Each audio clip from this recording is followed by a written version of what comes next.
next we're going to hear from Elif Albuz from NVIDIA representing Khronos. So I mentioned this morning we've had a nice collaboration with Khronos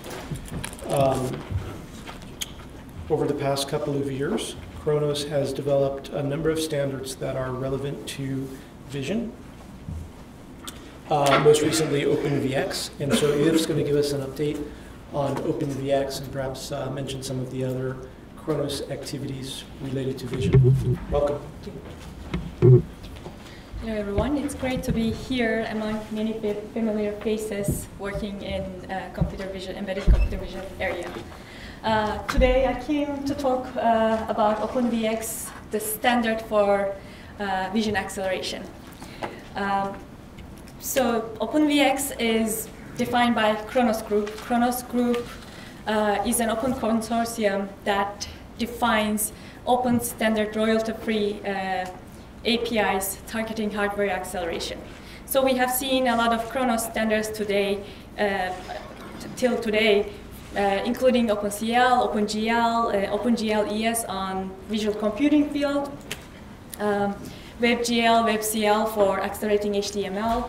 We have seen Collada, GITF, GLTF for 3D asset handling, and OpenKChem, EGL, stream input, and finally OpenVX on sensor processing, computer vision field. So Khronos has more than 100 members. They are contributing, actively participating on defining and revising these standards. So the one that we are going to talk about is OpenVX and what is happening in this field. So before, let me start with motivation why. So as we already know that mobile and embedded vision acceleration enables new experiences. So we have our phone, we sweep, we can take a panoramic picture. Or we can eliminate unwanted people from the pictures today. It's a new experience.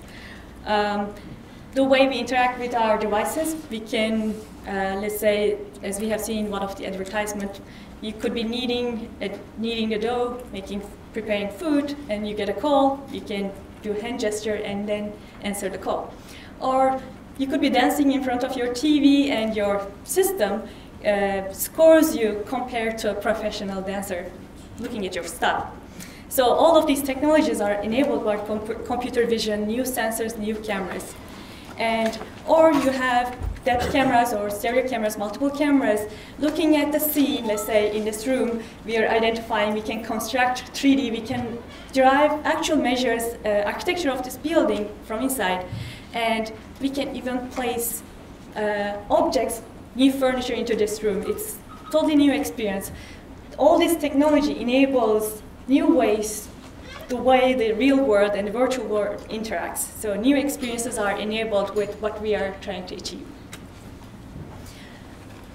Having said that, this is great. These experiences are great, and all of us, pretty much everybody here, knows well that there are a lot of problems, hardware and software. It is very challenging. So we have different hardware, CPUs, GPUs, DSPs. Different type of problems are better performing on specific hardware, let's say working on GPUs well, or DSPs well, and so on. So, or for some of the problems, you have dedicated hardware to make it more efficient, but then you want programmability, so you can offer something different than the next application. So it is a lot of balancing challenge for software developers. You want code that is deployable across multiple devices. You want to be able to switch between this hardware module to that hardware module, and you want to mix and match, sometimes pipeline, schedule different hardware components. You want to control, coordinate, and synchronize a diverse array of mobile sensors.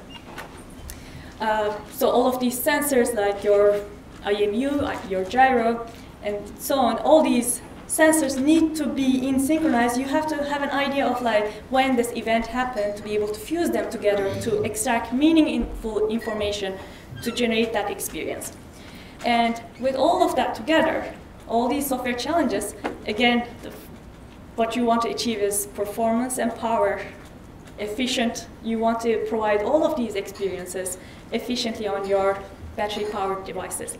You don't want your mobile phone burn your hand or drop frames.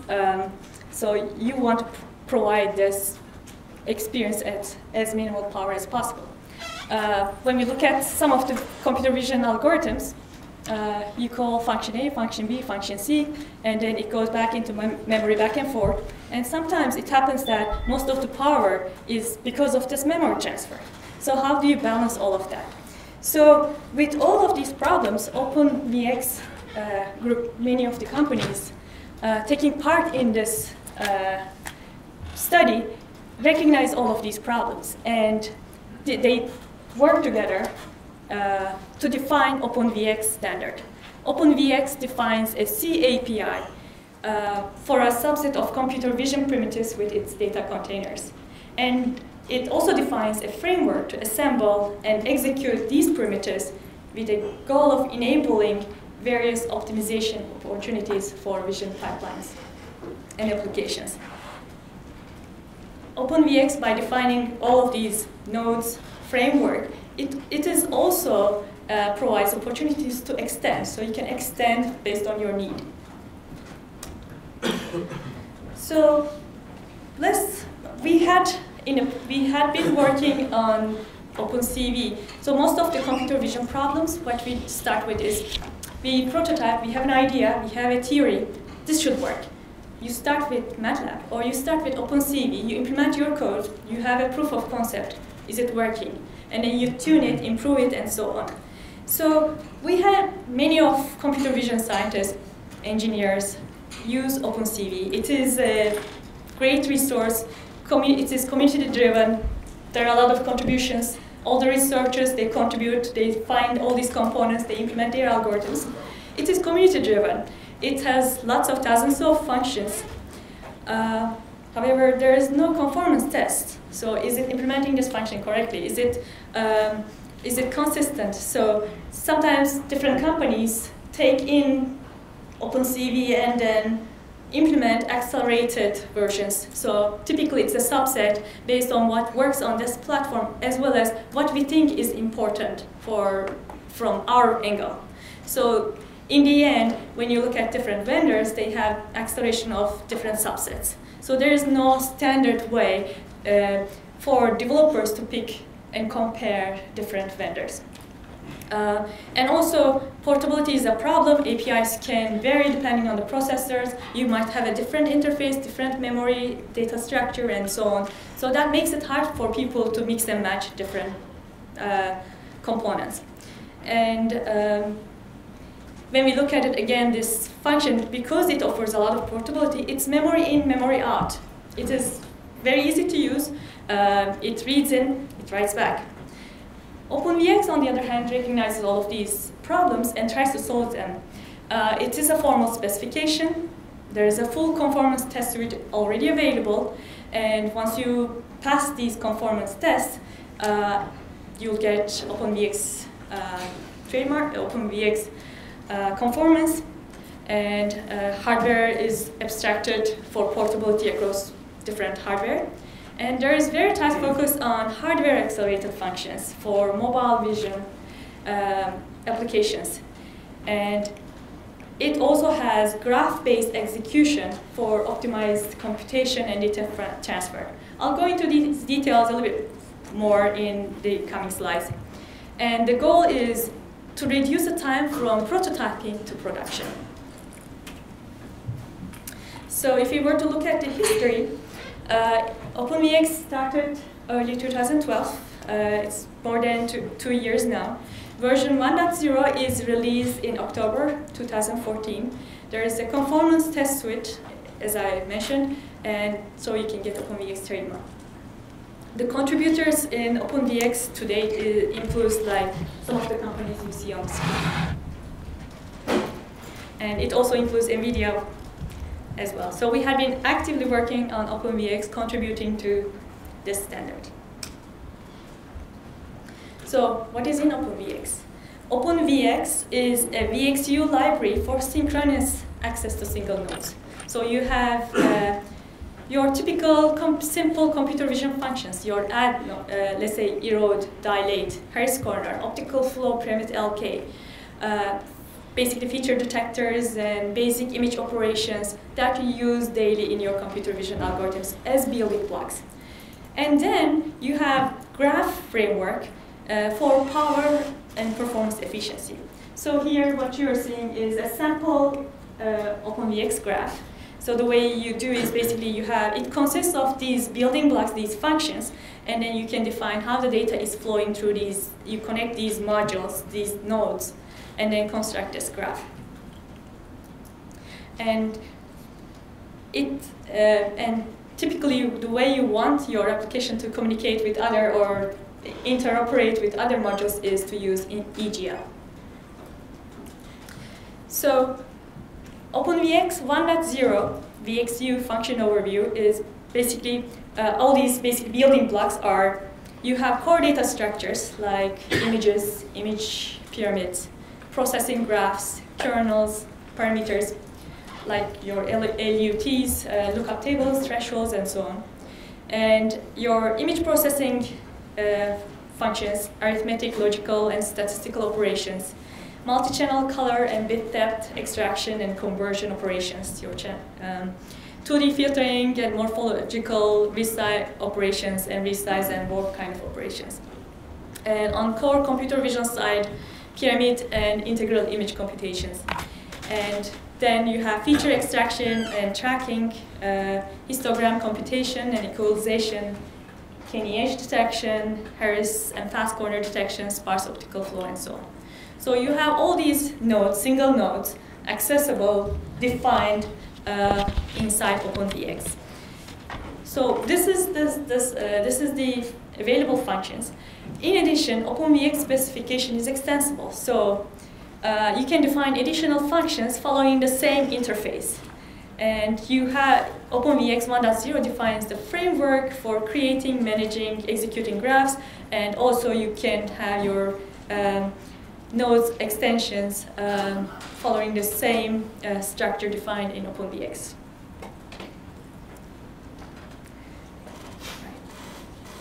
Let's look at some of the optimizations OpenVX graphs can enable. So one is graph scheduling. So you can basically you have an algorithm, right? You have building blocks. You have, let's say, function A, function B, function C. You construct a pipeline, and this pipeline is your graph in OpenVX framework.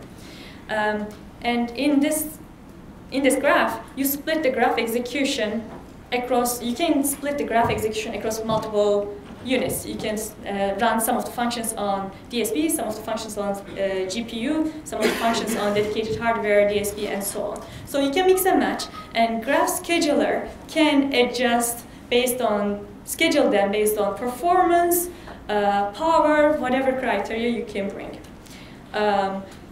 So of course, all of this requires very smart graph scheduler. All the implementation layer has to be there to be able to do efficient scheduling.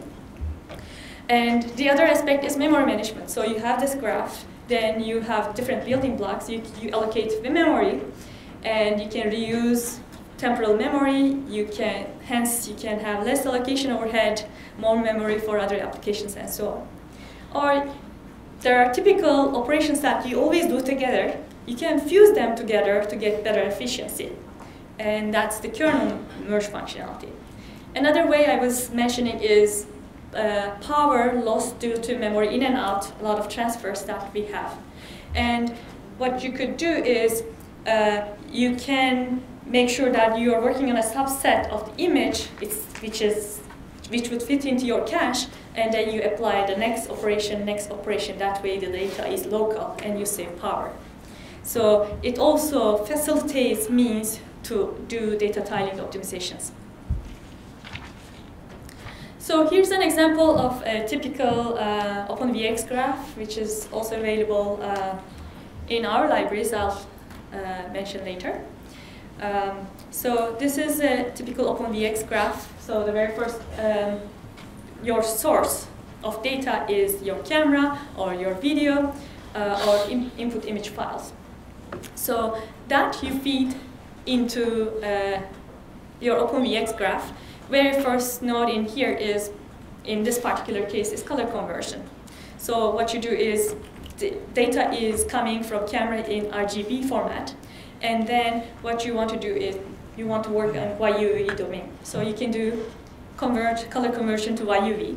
Then, okay, I actually don't need UV color planes, so you can skip that, extract the channel white plane, and you get your gray plane. And then you construct an image pyramid, as you see on the left, like you can have multiple of them. So you have this image pyramid, and that image pyramid you feed into optical flow.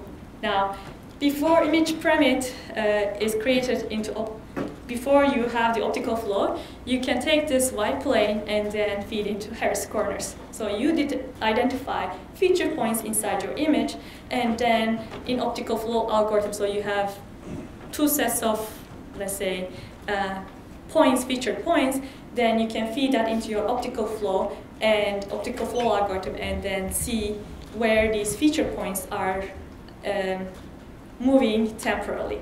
So this feature tracking is a building block for many algorithms. It could be used in structure flow motion. It's a simple example to show you like how to put together an OpenVX graph. When you look at this, you can immediately recognize that, okay, why do I convert from RGB to YUV if I'm going to throw away UV? So what you could do is, a typical optimization is fuse these kernels so that you never actually do color conversion of the color components. You just extract Y. So that could be one of the optimizations that your graph framework would allow. And after all of these, then you have rendering and output, rendering of the output data. So we have been working on VisionWorks library, which we have talked about at GTC last year. So VisionWorks library is basically a library that is built on top of Tegra, Kepler, Maxwell discrete GPUs. It is also supported on your embedded devices, Tegra K1, Jetson platforms, and so on. So any platform basically supporting these hardware is capable of running VisionWorks.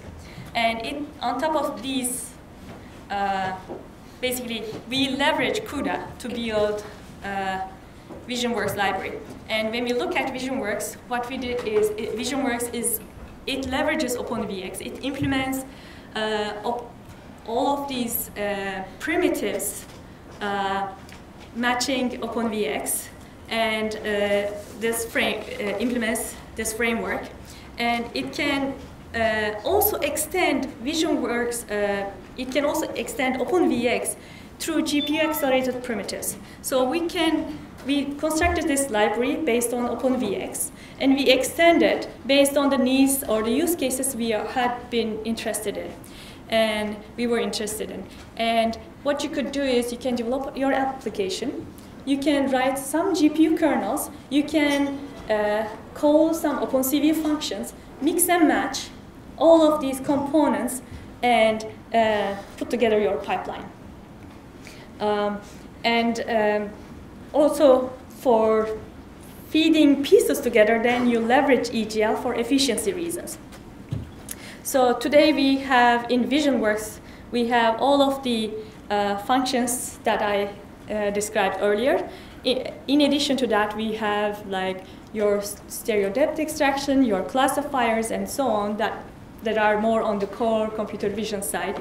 And in addition, we provide sample pipelines showing how to utilize your underlying embedded platform. How do I pull frames out of this framework or of this embedded system? How do I render efficiently? How do I move memory between blocks and manage all of these resources? So we have sample pipelines to show examples of that, so people can come up to speed and implement their final products faster. And today we have several pipelines already available, like feature trackers and half circle and line detection running real-time on your embedded system. It has object trackers and optical flows, denoising, and classifiers running real-time, detecting faces, pedestrians, and so on, available on Tegra K1 platforms. So this is a full sample library with accelerated pipelines. In addition, all of the primitives, all of the OpenVX defined primitives are highly accelerated on CUDA. So, summarizing all this talk, Khronos is building interoperating APIs for portable and power-efficient vision and sensor processing. And OpenVX 1.0 spec is out there. It's final, it's released, and full conformance tests and adapters programs immediately available. And Khronos open source sample implementation will be available by the end of 2014. And first commercial implementations are close to shipping, and companies are encouraged to join Khronos to voice their opinion, influence the direction of mobile and embedded vision processing. So that's the end of my talk.